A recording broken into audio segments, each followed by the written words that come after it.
You didn't grow up asking, "Who am I?" You grew up asking, "How do I measure up?" You learned it early before you had language for it. In casual comments, in sighs, in comparisons dressed up as motivation. Why can't you be more like them? Your cousin did this at your age. Look how well they behave.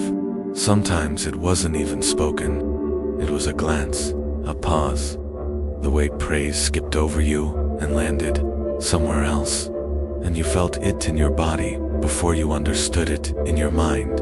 You learned to scan yourself constantly. Your grades, your tone, your performance, your usefulness, your likability. Because somewhere along the way, you internalized a brutal equation. Love is not something you receive. Love is something you compete for. So you adjusted. You refined. You tried harder, not to be yourself, but to be acceptable. And here is the core paradox. The comparison that pushed you to improve is the same force that slowly erased your sense of self.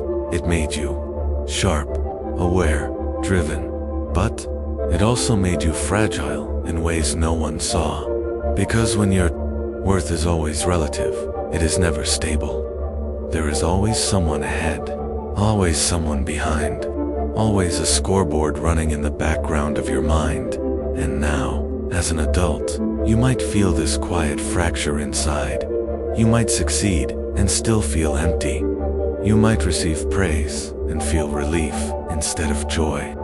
You might fear rest not because you're lazy, but because stopping feels like falling behind. This video is not about blaming parents. It's about naming the invisible injury. Because being constantly compared doesn't just hurt your confidence, it restructures your identity, and that restructuring comes at a cost. Psychologically, chronic comparison in childhood creates what's known as conditional self-worth. This is not low self-esteem. It's more insidious than that. Conditional self-worth means your value is experienced as dependent in performance, ranking, approval, or superiority in at least one domain. You are not worthy by default. You are worthy if you perform, if you excel, if you don't disappoint, if you're better than someone else. Developmentally, this often overlaps with external validation, dependency. Your nervous system learns that safety is not internally, it's external. It exists in feedback, in comparison, in metrics dots, so your attention turns outward. You begin living in what psychologists call a social evaluative threat loop, a state where the brain constantly monitors how it is being judged relative to others. Neurologically, this activates the anterior cingulate cortex, the region involved in social pain and error detection. The brain treats comparison like a survival task. At the same time, your default mode network, the system responsible for self-referential identity and internal coherence, becomes fragmented instead of a stable I am. You develop multiple selves: the impressive self, the acceptable self, the invisible self, the failing self, and you switch between them depending on context. This is why comparison rewires motivation. You're not driven by curiosity or meaning. You're driven by avoidance of inadequacy. Philosophically, this aligns with what Søren Kierkegaard described as the despair of becoming someone else instead of oneself. You were not encouraged to unfold. You were encouraged to outperform, and performance became your language of belonging. Here is the grief that rarely gets acknowledged. When you are always compared, you don't feel openly unloved. You feel replaceable. You learn that affection is selective, attention is earned, approval is temporary, so you begin to live as a project, always improving, always adjusting, always fixing what might make you fall behind. Carl Jung once wrote, "The privilege of a lifetime is to become who you truly are." But for the compared child, this privilege is postponed because authenticity feels dangerous. What if who you are is not enough? What if someone else does it better? What if you stop striving and disappear? So you sacrifice presence for progress, being for becoming, wholeness for ranking. The core fear beneath this pattern is not failure, it is insignificance. The fear that if you are not exceptional, you are nothing. That if you stop proving, you stop mattering. That this turns simple moments into tests. Rest becomes guilt. Joy becomes comparison. Connection becomes competition. Even happiness feels conditional. Am I happy enough? Successful enough? Ahead enough? And the invisible grief forms here, not for what you lost, but for who you never got to meet. A version of you that was never measured, never ranked, never weighed against someone else. You were pushed forward, but never allowed inward. And that fracture between who you are and who you must be becomes exhausting to hold. This pattern does not end in childhood, it matures. People who were constantly compared often become adults who, 1. Tie their self-worth to achievement cycles. You feel valuable only after success. Then the feeling fades and the chase begins again.